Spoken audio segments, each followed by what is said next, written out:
Over the last 75 years, over 10,000 chemicals have been introduced to our food supply. Yet the EU only allows 300 food additives. But at Thrive Market, we bring our members the highest quality brands and restrict more than 1,000 ingredients found at conventional grocery stores, making the switches easy with our Healthy Swaps scanner, which finds better versions of all your favorite pantry, snacking, and home essentials without the added junk, dyes, and fillers. Plus, it's all delivered straight to your door. So if you're looking to shop at a grocery store that actually cares about your health, go to thrivemarket.com/podcast and you'll get 30% off your first order and a free gift.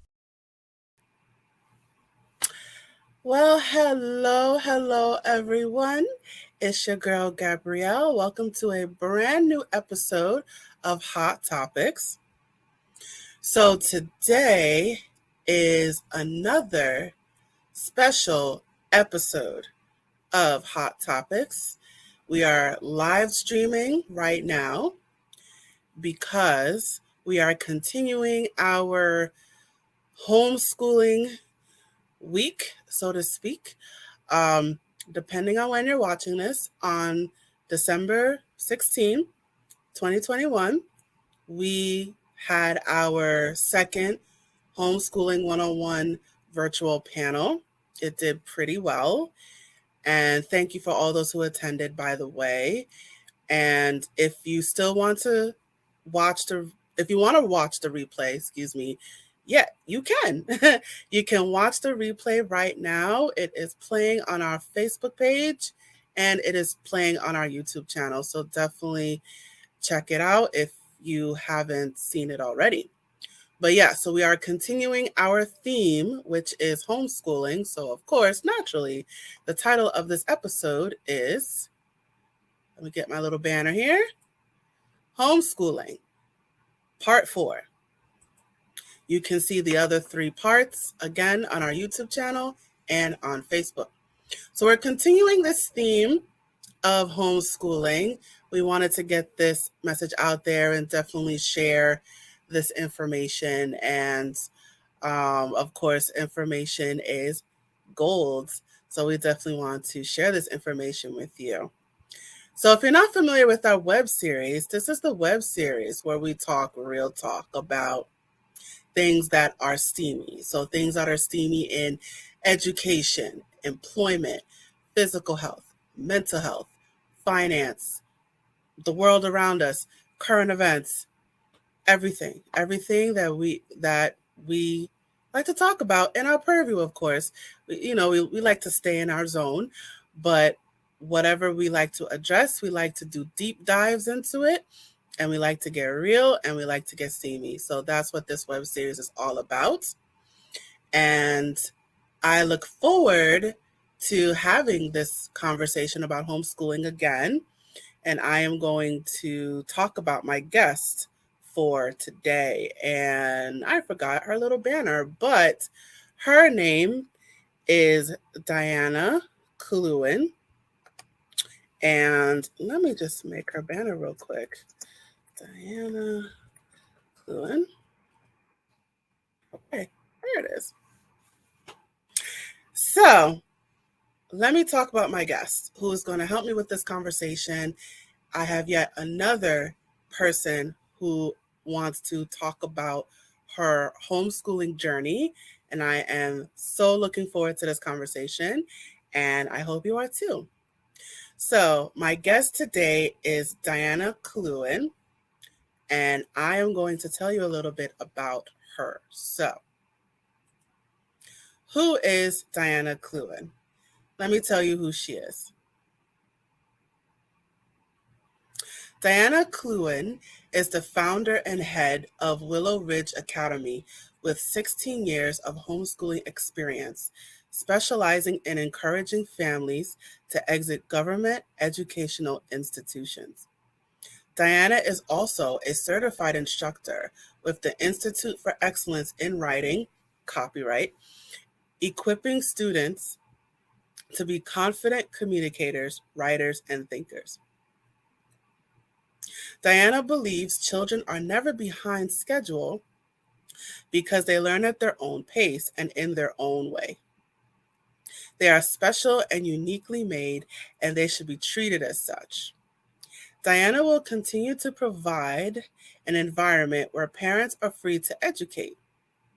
In her free time, Diana can be found at the stables with a cup of coffee and a good book in hand, while her youngest rides her black beau, Wonder. It's so romantic. All right, so I'm going to bring her to the stage right now. Hi, Diana. How are you doing today? I am well. I love you. You are so, so cute. I'm cracking up over here with this. So romantic. If only it was that girl Emirates every day. Of course, of course. All right, so let's do it. I'm looking forward to hearing your homeschooling journey, so please delve right in. Well, our homeschooling journey pretty much started similar to what people are going through today with COVID. We were kind of forced into it. We had our oldest, we had moved, my husband and I had moved school districts, and the new school district, we went from a school district with, they were number one in the district, to a different district with number one in the district as well. And we quickly realized that just because they say number one in the district does not mean that they're getting equal education from both of those top district schools. And so my son was we moved into this school system and he was just really struggling. So we put him in a private school, and with money we did not have. So we put him in this private school. He flourished the first couple years, and then we just kind of hit a roadblock. And the teacher, kind of convinced us that he had a bunch of learning disabilities. And so my husband and I were single income family. He is active duty military at the time. And we fork out over $1,000 of money to get our son tested, because we were basically convinced that there was something wrong with him and that he couldn't comprehend things that he was told, and that he must have a lot of learning disabilities. So we went through this exhaustive process of getting him tested. And the overall outcome of that was basically, we felt like, okay, well, the school that we're forking out $700 a month to with 6 kids in the class they don't have the time to work with him. So we would have to pay outside of the school to have assistance. Well, how many hours in a day does one person have? And I'm watching my son, when I work with him at his homework for 4 hours a day for a 4th grader, which is insane, completely insane. I'm working with him and I'm not seeing these struggles. I'm seeing him just need me to explain it, take about 2 extra minutes a day to explain the curriculum to him in a way that he can understand it.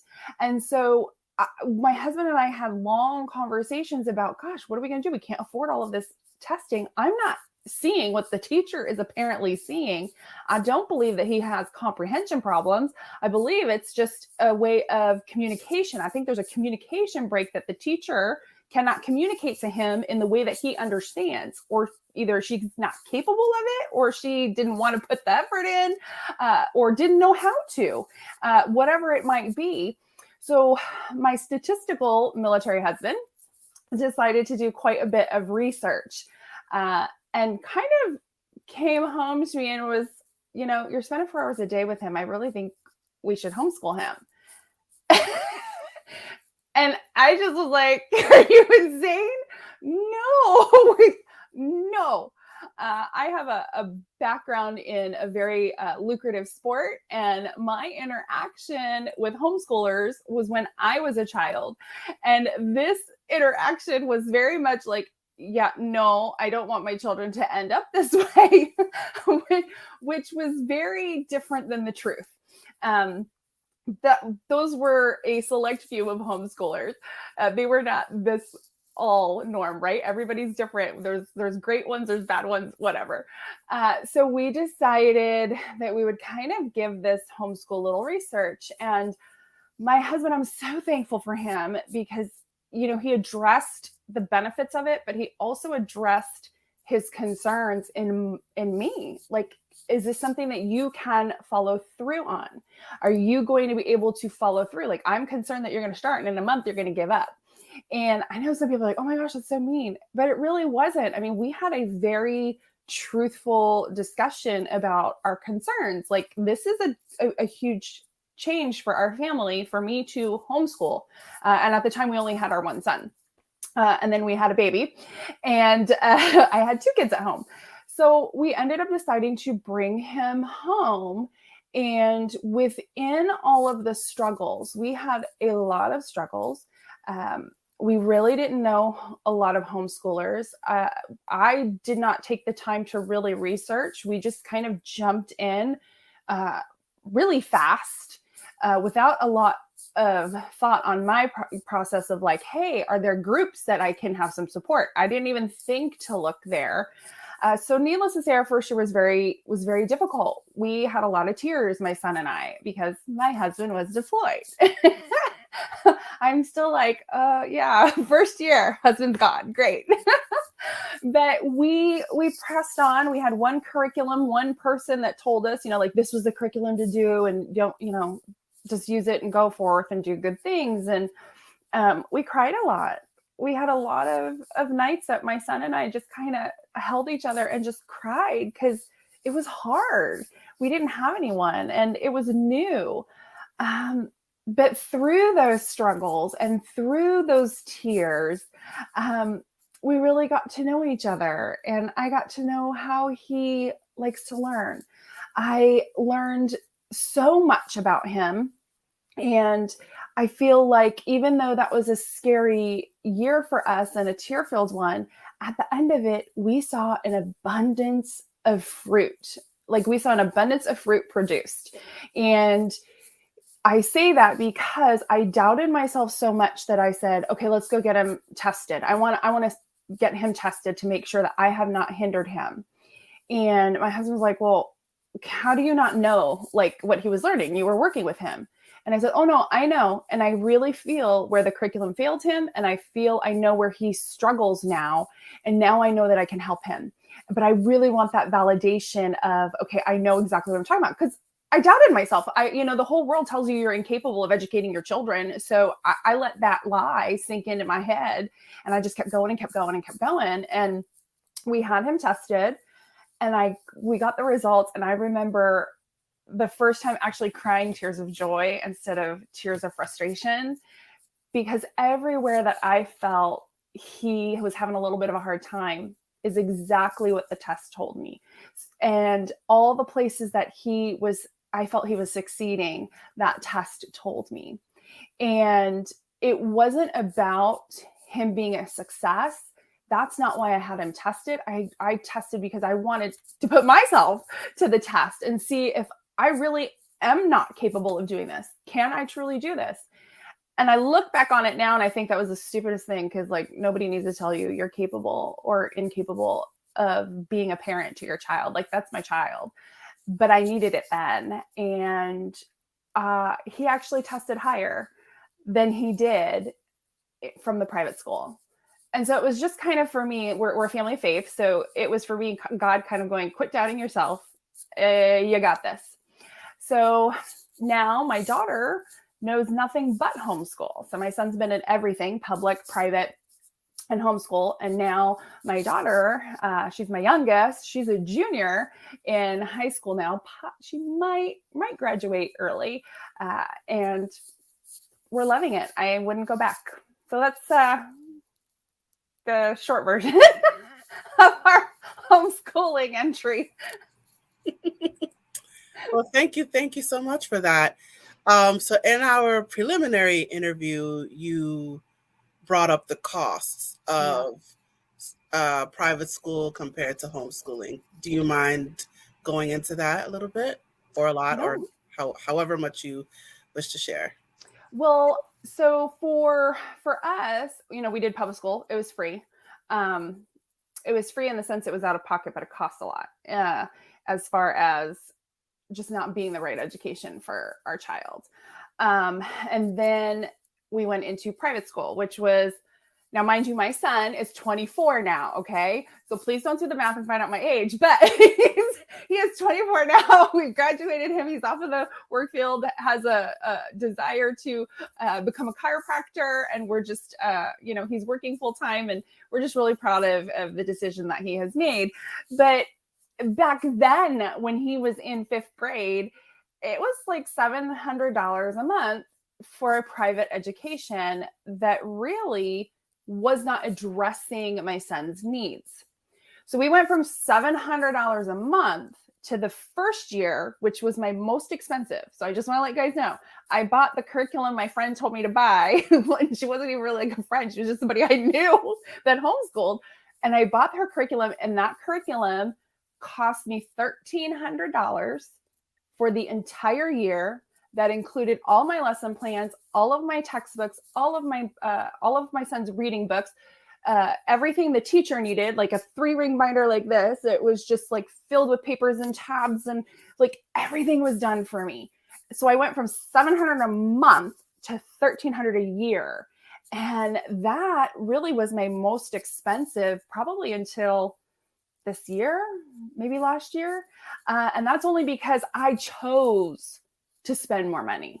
So homeschooling is really beautiful financially. Don't let people tell you, oh, well, it's so expensive. It's really not. I don't look at my child as an expense. I look at my child as an investment. I'm investing in my child's future, and you can invest in different ways. So you don't have to invest a ton of money. There are curriculums out there that you can get for free. You can borrow curriculum from people, or you can go and, spend thousands of dollars if you want to. It's really up to you, the parent. You are in full control of your budget and how much you spend.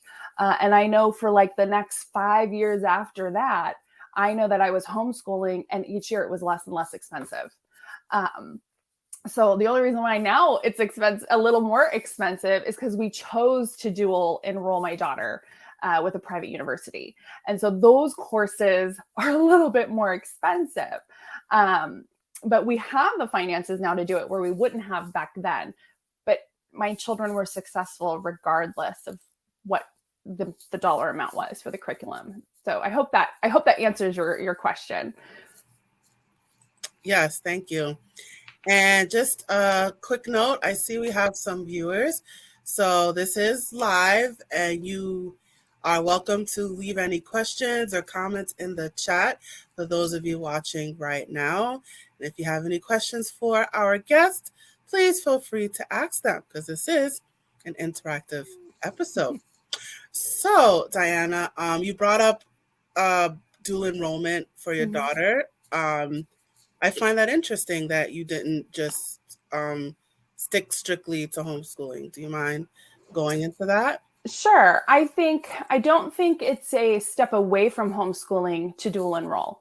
Homeschooling, traditional homeschooling, is the parent is in 100% authority of their child's education. What that means is I pay the bill, I make the choices, I decide what my child learns.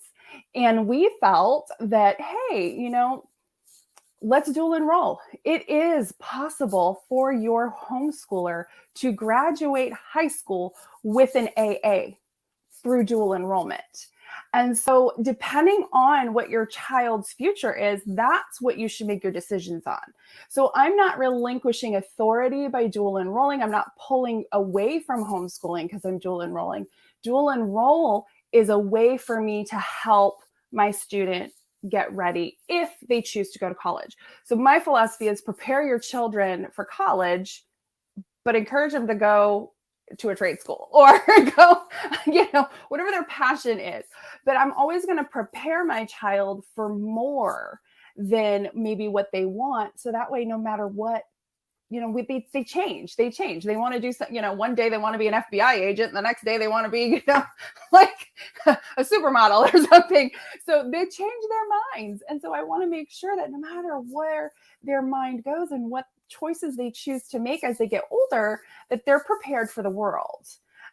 So yeah, we've liked dual enrolling, short classes, and you get your high school credit and your college credit all at the same time. So we feel that it's a really good benefit for our family, and it might work for another family, and it might not. That's the beauty of homeschooling. So tell me how you organize your day then, or how your daughter organizes her day for the dual enrollment. Well, so dual enrollment, they meet once they don't even really meet. It's all done online now. So she just is very independent. So our typical day, we don't really start any academia until probably 10 o'clock in the afternoon. I mean, in the morning, sorry. I don't know what time of day it is. 10 o'clock in the morning.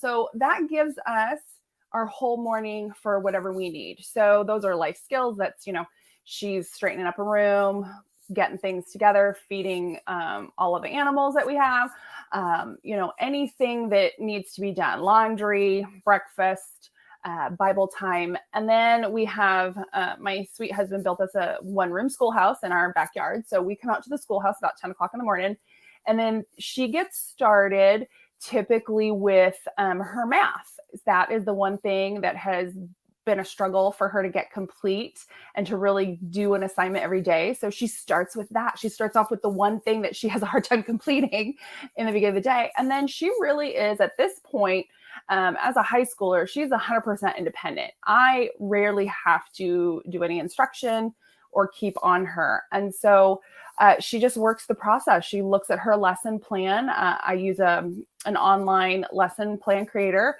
and it's mapped out for the entire year. So she just goes in, sees what her assignments are, and she works through the process. Now, her dual enrollment courses, those have really strong due dates. So we just kind of make sure that her and I communicate on a weekly basis. How are you doing? Because I want you to be accountable to turning those in on time. And then anything, for me or your other studies, those are secondary, just because in the homeschooling world, you do have a little bit more flexibility. But your college doesn't follow your personal, time schedule. So you want to honor that instructor. So I make sure that she honors that instructor well, and that she always turns in those assignments. And it's just a matter of communication. And then we're typically done about 2 or 3 o'clock in the afternoon.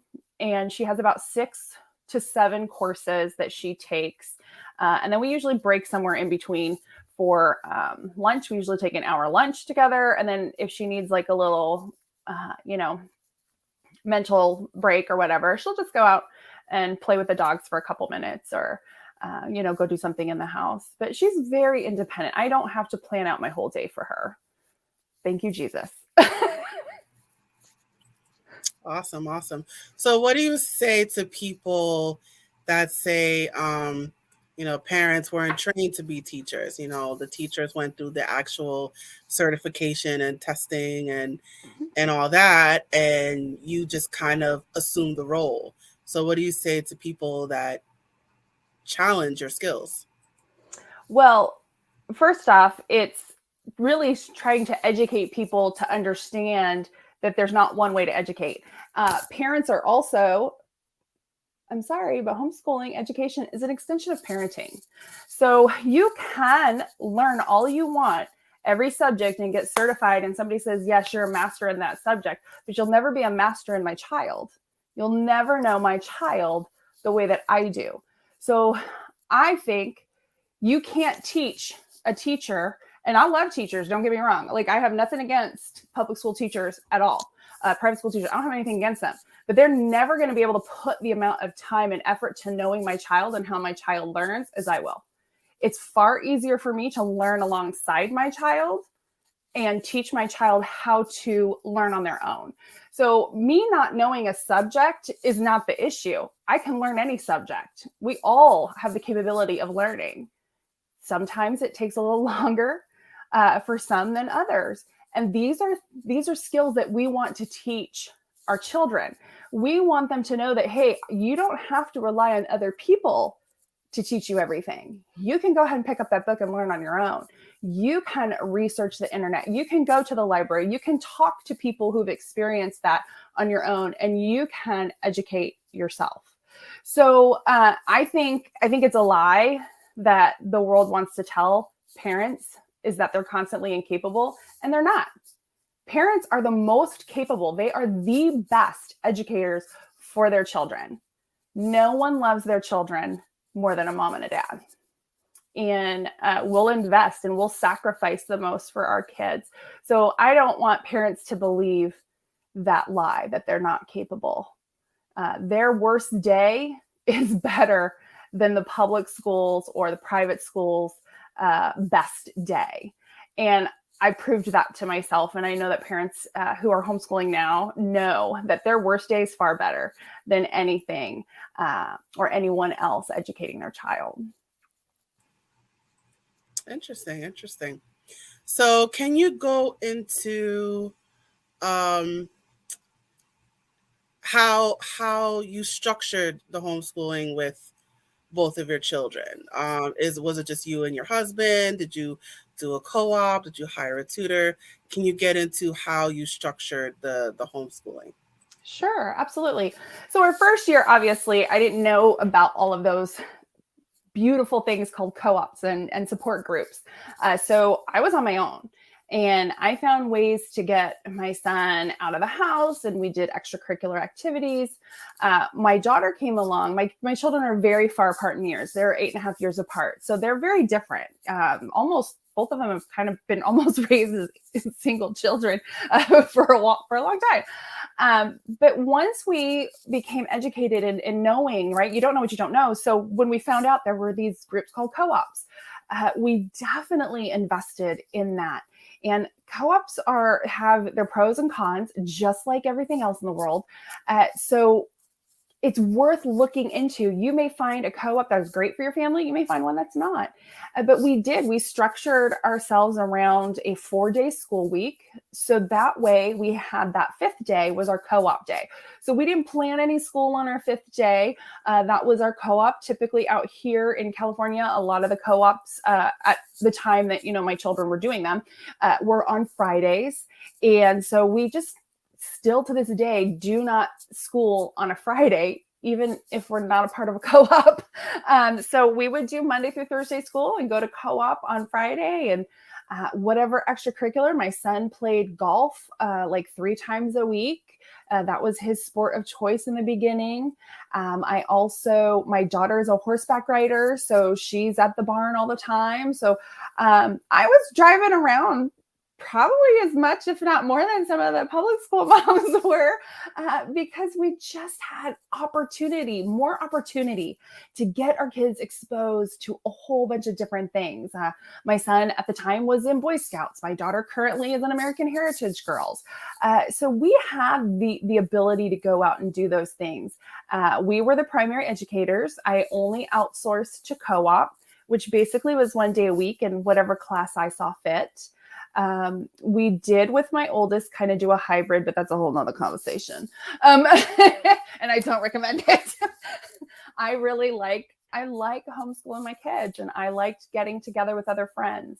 And then that's how our business came about. Was I had a skill that the moms needed, just like some of them had a skill that I needed. I am not a science-minded mama. I don't like science.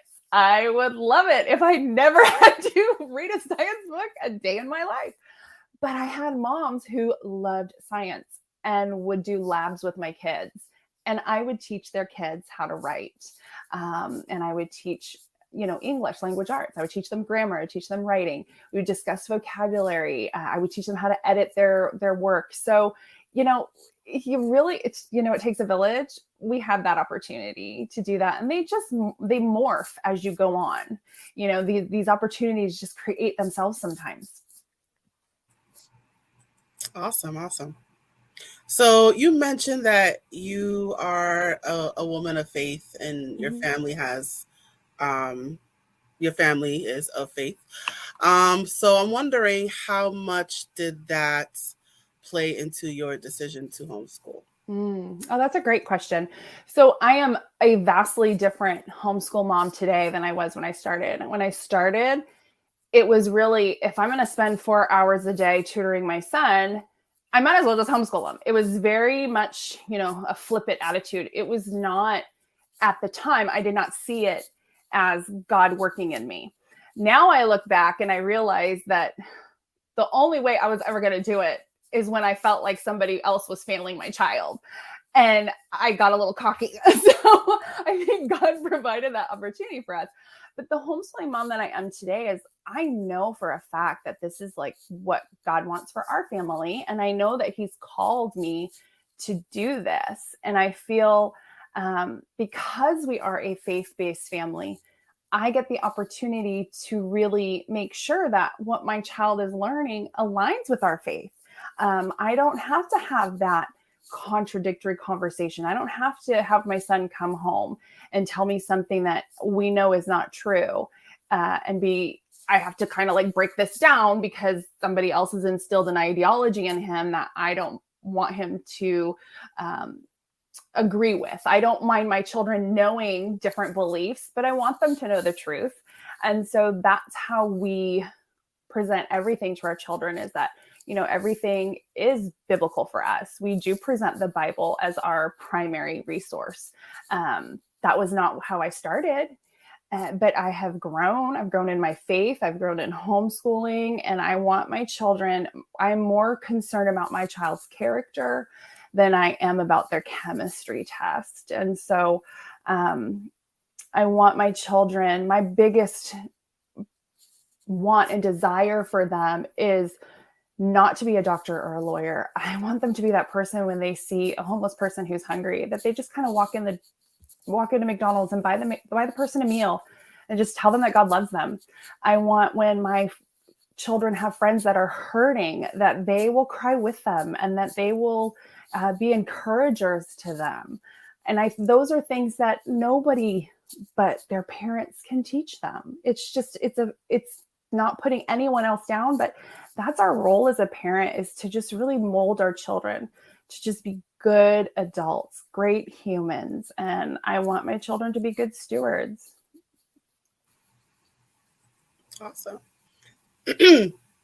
So now I'm wondering about how your children's peers saw them as homeschoolers. Like, how did their friends see your children? If my words are coming out right, basically, Yeah. how was the relationship with their peers, and how did their peers react to them being homeschooled, if they knew at all?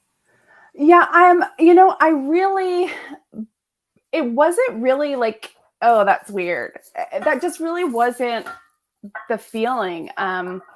Most of the time the kids were a little envious just because my kids didn't have to get up at 5:30 in the morning. They didn't have to get up at 6:00 and be out the door at a specific time. My kids were sleeping in. I have one that is an early riser, one that stays up late. So I really feel like they didn't struggle with friends. In fact, I think they were a little bit, and they still are, a little bit more cautious or inquisitive to picking the right friends. I know my daughter, as she's 16, she's 5'9". She's very tall. She's always been the tallest. And really, the way that people look to her is, a lot of the girls in her like American Heritage Girls troupe look up to her because she is kind. And she loves everybody. She's not cliquey. She's not a bully. She's, just who she is. And she loves other people. So I don't think I think people have this stigma that like homeschooling kids are like really weird. And some of them are. But so are public school kids. Like we all have weird people. But I think the diversity that's been there, we're a very outgoing family. And the fact that some homeschooling families aren't. They're a little more introverted. That allowed us to really learn more about other people too. So I don't see anything like, I never saw anything negative. I saw more so probably they wish they could be my kids because they outside they thought they had it easier, and my son would be the first person to be like, "You don't know my mama. Like, don't." Like, there were times where he's like, "Can you please send me to public school because they were way easier on me than you are." Oh man, I can imagine that.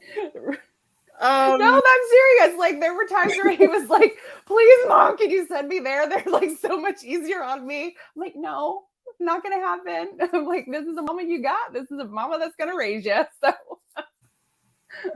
So now that leads me to my next question. I guess my concern about homeschooling is it's like the home life and the school life are merged together. So how does the child differentiate between you, the mom, and you, the teacher? And if how do I explain it? Like if you're grounding them, for example, are you grounding them as the teacher or as the mom? And is it like, oh, you didn't do your homework, so you're well, I don't know how you are with discipline, but just I guess this kind of my concern about it is how do you separate you, the mom, and you, the teacher? That's a great question. And you don't, because education is an extension of parenting. So as parents, we have this already natural tendency to teach our kids. I mean, we teach them how to walk. We teach them, about the color, right? I mean, I taught my child colors. I don't know. I'm pretty sure every parent has taught their child what color is red. So we are constantly teaching them. And I just want to give a shout out to all the mamas who are in that potty training field. If y'all can do that, you can homeschool. So good on you. But it's not separate. And, but that's how the world has kind of categorized, right? There's parents and then there's teachers. No, they're one and the same. It is literally an extension of parenting. We are constantly training our children. We are constantly disciplining them. And discipline is not a bad thing. It's a good thing. Like it is extension as my faith. That is discipling. I'm discipling my child. So there is no separation for us. It is mom is mom, dad is dad, and it is what it is. So it's not difficult. And I'm, like some people have accused me of being too strict. And I'm like, well, no, there's no such thing. So we do discipline. I mean, we're a military family. So we are very much, like A, B, and C. Like this is how it goes. But it's not without grace. It's not without love. And all of those things go hand in hand. We're a family. We don't put parts of us in a box. Interesting. So in your entire experience with homeschooling, did you ever have any doubts or self-doubts or something like, maybe any regrets about it or any there's those feelings that haunt you? So did you have anything like that in your experience? Well, sure. I'm human. We all have that. I mean, I've been homeschooling for 16 years and there are days that I still doubt. Like there are days where I will doubt my ability. I will doubt that I'm making the right decisions. But that's not the truth. And so for me, because my faith is so strong, I know that that's the enemy's way of trying to crush the goodness that is happening in our family through this avenue of homeschooling. But yeah, I mean, everybody's going to struggle. We're all going to doubt ourselves. I mean, it's human nature to think that we can't do some things, right? And we can't. There are some things we cannot do. There are some things that we cannot replicate. I mean, I'm not going to be able to have this gigantic, football field for my son to play football. I mean, it's just, I can't do that. Okay. So how do we get him to play football? You get to learn how to do things differently. And absolutely, I mean, you're never not going to struggle. Homeschooling is not perfect. It's not easy. You are going to have good days. You're going to have bad days. But the one thing that should keep us all going is that even in those struggles, our kids are going to flourish, and we're going to get to know them in such a way. I have amazing relationships with my children, and we've had some really tough struggles. We've had some pretty hard things happen as a family, but I get to walk with my child through that. And I get to learn with them, and I get to just be their encourager. I'm never going to go to my grave thinking I haven't spent enough time with my kids, because I've been with them the whole time. And I get to really sometimes it's really the coolest thing to be outside the fishbowl and just watching your child grow and just observing them and seeing the person that they're becoming minute by minute, day by day. So those moms who think that they're never going to struggle, or those moms that tell you that, oh, it's so easy, they're lying. It's not, but parenting isn't easy. It's not. It has great days. It's wonderful, but it's hard work. That's reality. And if a parent is willing to put that hard work in, those days of doubt and those days of struggle and those days of, this curriculum sucks and I don't know what I'm doing and I don't know why I'm using it, you can go, yeah, we're going to pitch it and we're going to try something else.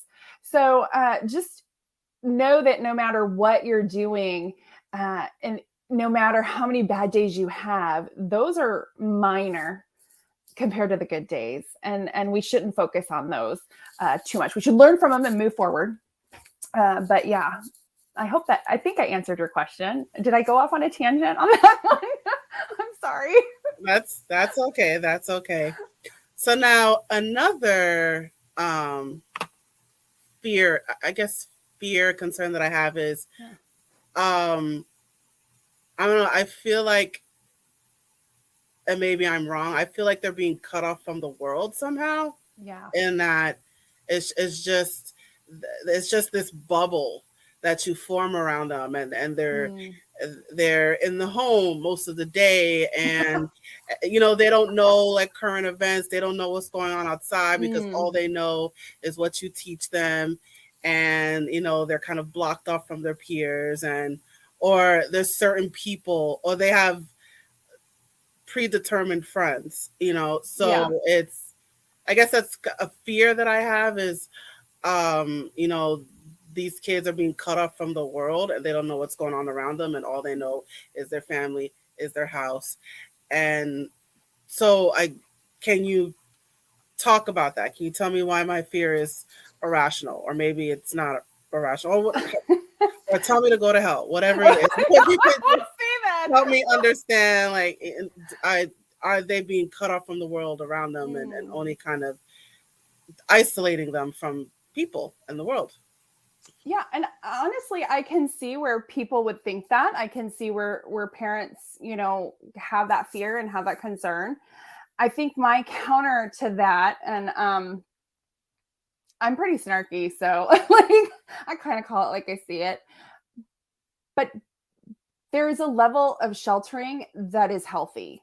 So cutting, I think we get concerned with cutting our children off from the world, but we want to do that sometimes. Like, we want to shelter them sometimes as parents. There's things on the TV I don't want my child to see there, and that's okay. But it's not a cut off from that social. Like, I think you're concerned of, like, are they going to get socialized? Are they going to be around their own peers? Well, my response is, I have a 16-year-old daughter. Have you seen some of the 16-year-old girls that are around the world? That's not who my daughter's going to hang out with for the rest of her life. They are children for a small amount of time, and the influences that I want for them are not necessarily society's version of a 16-year-old girl. And she's going to be an adult forever. So I want I want my children to be around all ages. I want them to have interaction with children younger than them, with children older than them. I want them to be able to be in a room with adults and be able to have a conversation. My children have been able to do that at a very young age, not because of homeschooling. That is not about education. That's about how you parent. So if you're that parent, that fear that you might have is that you're going to cut them off from the world, you're going to work exponentially harder to ensure that that does not happen. That's just going to be the thing that you're going to make sure, like, I don't want to cut them off from everything. Like, I don't want to do that. So you're going to provide them with the environment that you want in their life. My environment, how I choose to have them interact in the world, might look different than yours. But the fact is that you're going to do what's best for your children. So I never had my child, like, homeschooling's not, don't let the home part of the homeschool think that it's in home. My children have done education at the beach. We have done beach school days. We go to the beach with friends and everybody sits around and, oh, what's your latest literature book? Okay, you guys have to read, a couple chapters, go play in the water, come back. You have families who travel the world and homeschool. I've had friends who literally take their RV and go all to the national parks with their kids. So the things that you think are going to get cut off, in fact, are going to be even more available to you because you will have more of that time to do those things with your children. For current events, your current event concern, I think this is the best environment for those current events. Those current events you can speak into your child the way that you want to speak into your child about that current event. So it's hot topics. How hot topic can I go?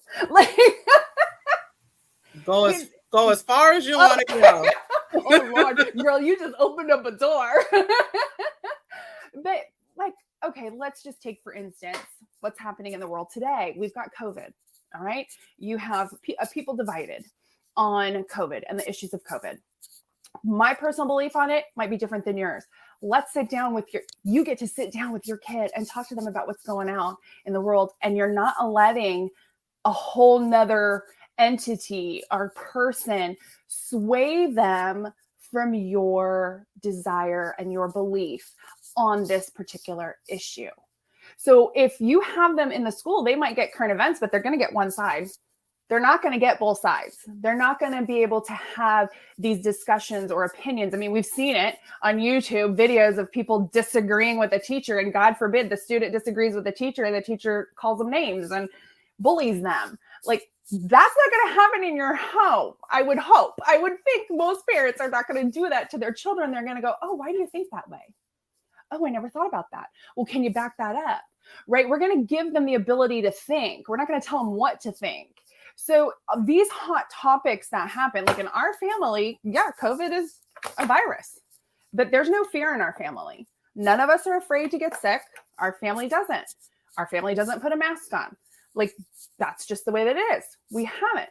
But that's not for another person to tell my child to do that or not do that. Just like I would never tell your children to do something that goes against your family.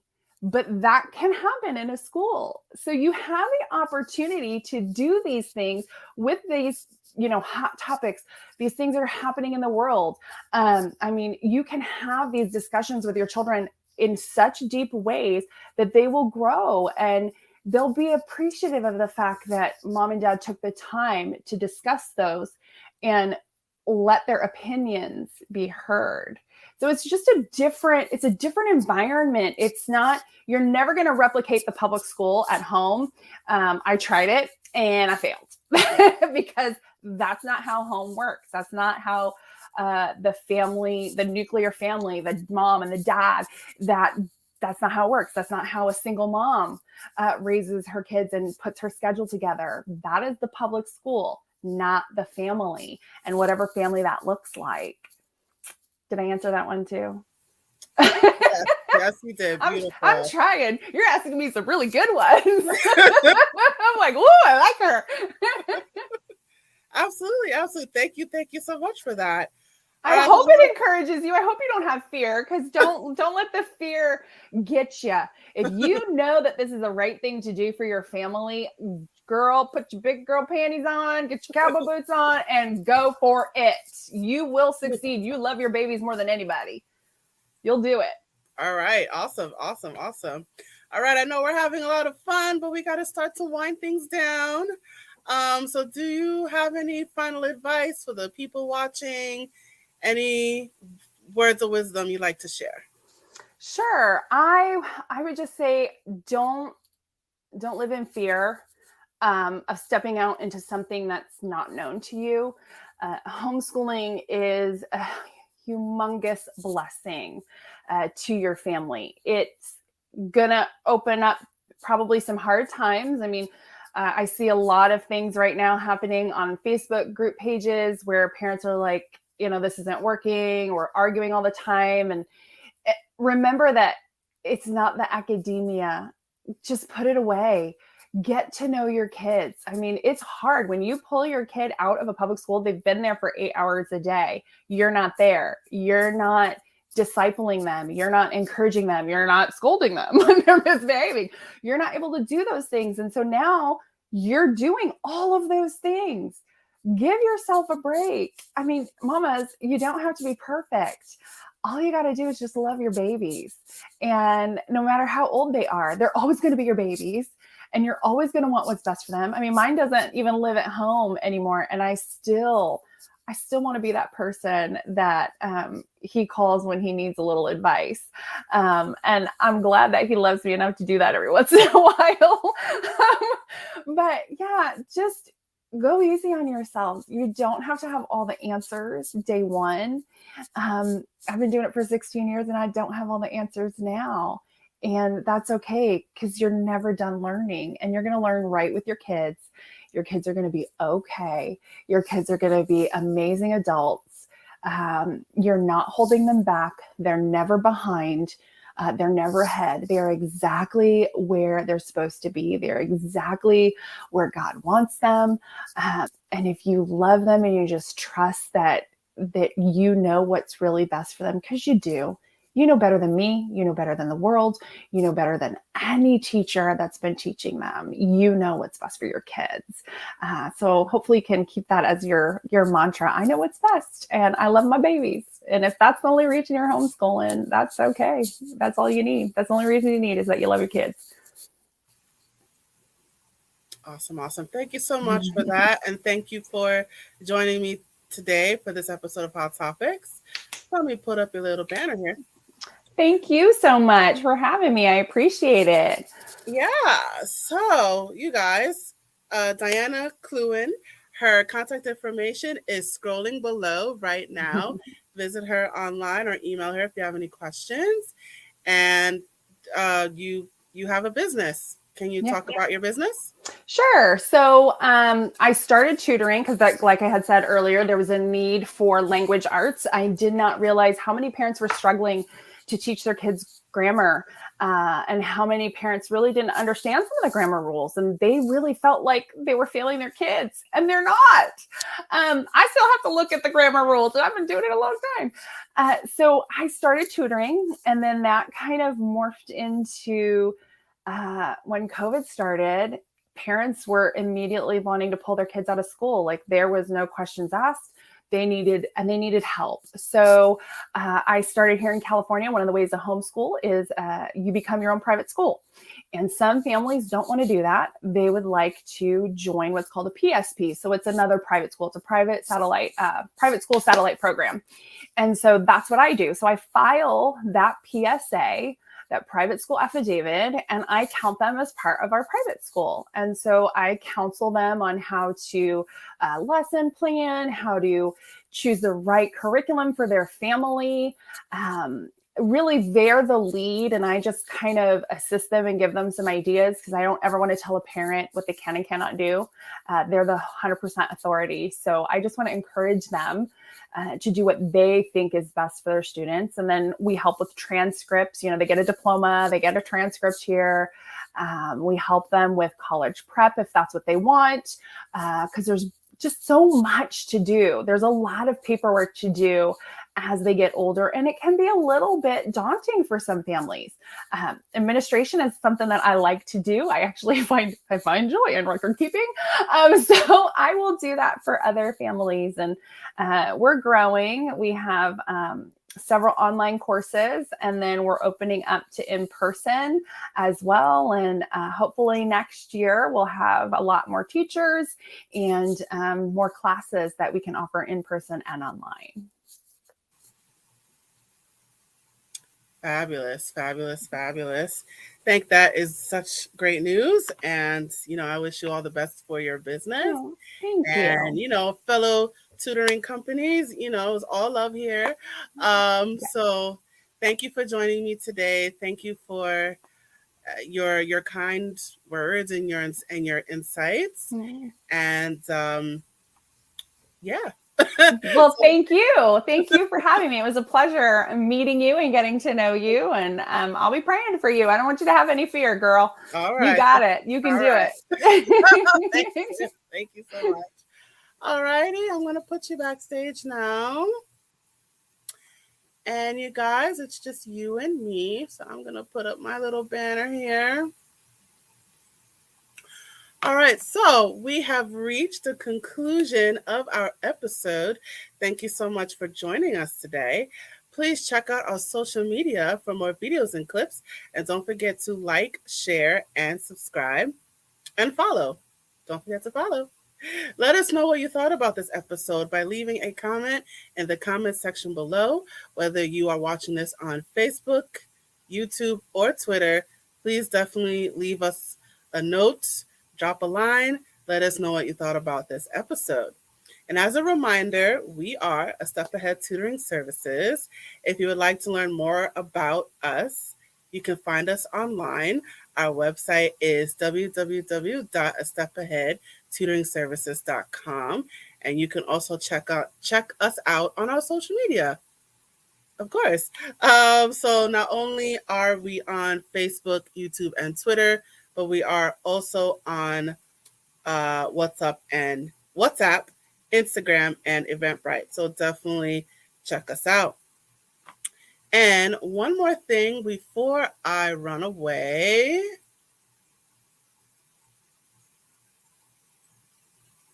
We are also seeking financial contributions to our crowdfunding campaign on ifundwomen.com. iFundWomen is the go-to funding marketplace for women-owned businesses and the people who want to support them with access to capital, coaching, and connections. So I am going to play a little video that will explain more about that. Hey there, have you heard of us? We're a small team of tutors here at A Step Ahead Tutoring Services.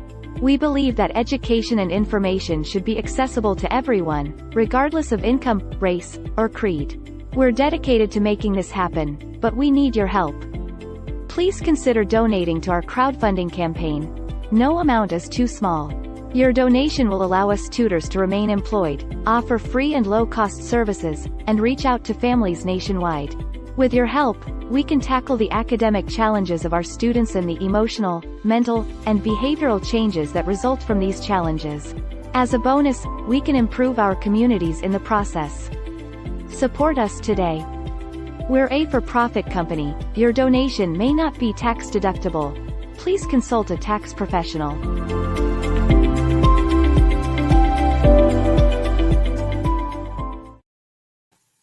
Yes. So any contribution you can make to our campaign is much, much appreciated, and no amount is too small.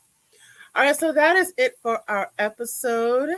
Thank you so much for joining us. I look forward to seeing you next time. Signing off.